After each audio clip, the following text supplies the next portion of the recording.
ভারত তৈরি করেছে এক এমন দুর্লভ ইঞ্জিন যার কোথাও পাওয়া যাবে না বিকল্প।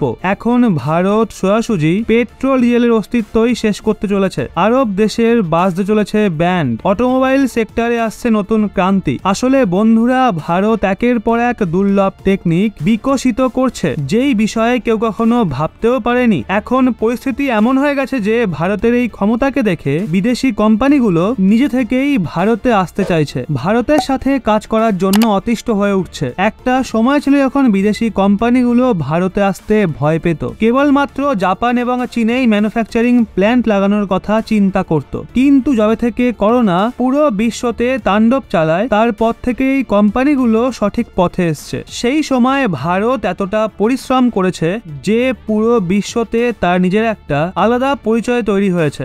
যে কোম্পানিগুলো ভারতে আসতেই চাইতো না, তারাই এখন ভারতে আসার জন্য অতিষ্ঠ হয়ে উঠেছে। চীন ছেড়ে ভারতে ম্যানুফ্যাকচারিং ইউনিট লাগানোর জন্য একরকম পাগল হয়ে গেছে, কারণ বিদেশি কোম্পানিগুলোর বিজনেস সম্পূর্ণভাবে দুর্বল হয়ে পড়েছে। এখন তাদের এমনটা মনে হচ্ছে, যদি সময় থাকতে সঠিক পদক্ষেপ না নেওয়া হয় তাহলে সবকিছু শেষ হয়ে যাবে। এই ভয়ের জন্যই বিদেশি কোম্পানিগুলো ভারতে আসতে চাইছে। ভারত সব সময় অন্যান্য দেশের খারাপ পরিস্থিতিতে পাশে থাকে, এজন্য ভারতের সাহায্য প্রকৃতিও করে। যখন রাশিয়া এবং ইউক্রেনের মধ্যে যুদ্ধ চলছিল তখনও ভারত নিউট্রাল ছিল, কিন্তু সেটা আমেরিকার পছন্দ হয়নি, তাই ভারতকে হুমকি দিয়েছিল। তারপরও ভারত নিজের জেদে অটল ছিল, যার ফলস্বরূপ আমেরিকাকে বাধ্য হয়েই ভারতে আসতে হয়েছিল। এখন পুরো বিশ্ব পেট্রোল ডিজেলের বিকল্প পদ্ধতি খুঁজে চলেছে, কারণ দূষণ এত বেশি পরিমাণে হচ্ছে যে আমাদের পৃথিবী সম্পূর্ণভাবে বিধ্বস্ত হয়ে গেছে।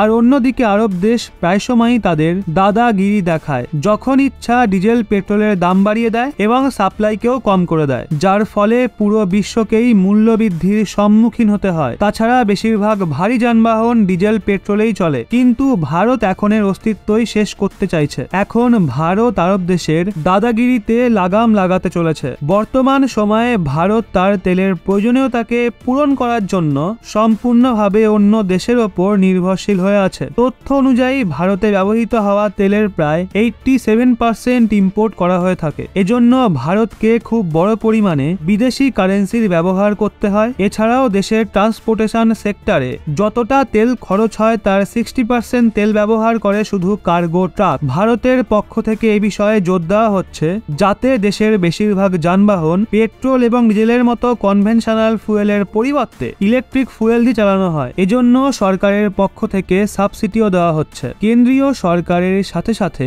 অনেক রাজ্য সরকারও নিজের পক্ষ থেকে ইলেকট্রিক যানবাহন কেনার জন্য ভারী মাত্রায় ছাড় দিচ্ছে, যার পজিটিভ রেজাল্টও দেখতে পাওয়া যাচ্ছে। এখন দেশের অনেক কোম্পানি ইলেকট্রিক যানবাহনের ওপর ফোকাস করছে, আর ক্রমাগত ইলেকট্রিক যানবাহনকে প্রেজেন্টও করা হচ্ছে। বন্ধুরা, মেন খবর হলো আমেরিকা বেস্ট এক কোম্পানি এমন এক হেভি লোডেড ট্রাক তৈরি করেছে যা পেট্রোল ডিজেলের অস্তিত্বই শেষ করে দেবে। অর্থাৎ ভারত ইলেকট্রিক ট্রাক তৈরি করেছে। এখনো পর্যন্ত আপনি ইলেকট্রিক কার, ই রিক্সা, স্কুটারের বিষয়ে শুনেছেন, কিন্তু এখন ভারত ইতিহাস রচনা করে এমন এক হেভি ট্রাক তৈরি করেছে যা দেখে জাপান, আমেরিকা সম্পূর্ণভাবে আশ্চর্য হয়ে গেছে। আসলে বন্ধুরা, America best company Triton electric vehicle, যেটা গুজরাটে 10,800 কোটি টাকা ইনভেস্ট করে ইভি ম্যানুফ্যাকচারিং প্ল্যান্ট লাগিয়েছে, আর তাতে এই হেভি লোডেড ইলেকট্রিক ট্রাক তৈরি হয়েছে। এই ম্যানুফ্যাকচারিং প্ল্যান্টের অ্যানুয়াল প্রোডাকশন ক্যাপাসিটি 50,000 ট্রাক। ভারতীয় রাস্তায় চলার জন্য একদম তৈরি। এখন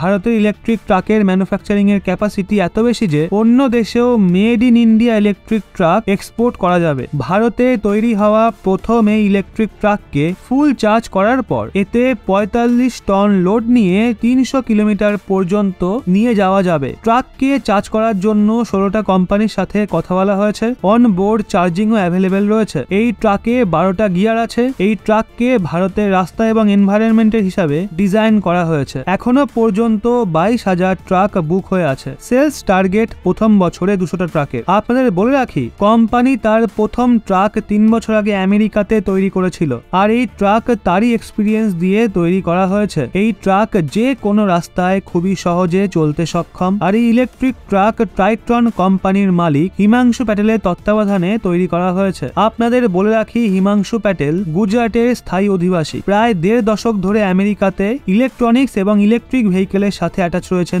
তিনি দুটো কোম্পানি তৈরি করেছেন, একটা হলো ট্রাইট্রন সোলার এবং অন্যটা ট্রাইট্রন ইভি। ট্রাইট্রন সোলার পাওয়ার স্টোরেজ এবং ব্যাটারি নিয়ে কাজ করে, আর ট্রাইট্রন ইভি ইলেকট্রিক কার এবং ট্রাক তৈরি করে থাকে, যাতে ইলেকট্রিক সেমি ট্রাক থেকে শুরু করে SUV, electric sedan, defence EV এবং ই রিক্সার ম্যানুফ্যাকচারিংও করা হয়। আর আপনাদের বলে রাখি, আমেরিকাতে একটা রিসার্চ করা হয়েছিল যার অ্যাকর্ডিং ভারত দুনিয়াতে সবচেয়ে বেশি ইলেকট্রিক ভেহিকেল তৈরি হওয়ার ক্যাপাসিটি রাখে, যা থেকে বিশ্বের অনেক সুবিধা হতে পারে। ভারতের কাছে ইলেকট্রিক ভেহিকেল তৈরি করার এত বেশি ক্যাপাসিটি রয়েছে যে ভারত বাকি দেশকে পেছনে ফেলে দুনিয়ার নাম্বার 1 পজিশন হাসিল করতে পারে। যদি ভারতে ডিজেলে চলা ট্রাকের জায়গায় ইলেকট্রিক ট্রাক এসে যায়, তাহলে এনভায়রনমেন্ট সম্পূর্ণভাবে দূষণ মুক্ত হয়ে যাবে। আর এমনটা হওয়ার পর ভারত 2070 সালের মধ্যে গ্রিন হাউস গ্যাসের নির্গমনকে সম্পূর্ণভাবে শেষ করতে পারবে। আর মোদী সরকারের জিরো কার্বন এমিশন সম্পন্ন কান্ট্রি তৈরির স্বপ্ন পূরণ হবে। গভর্নমেন্ট দ্বারা ইলেকট্রিক ভেহিকেলকে কেনার জন্য পিএলআই স্কিমের দরুন ইনসেন্টিভও দেওয়া হচ্ছে, যা থেকে মানুষ ক্রমাগত ইলেকট্রিক ভেহিকেল কিনছে।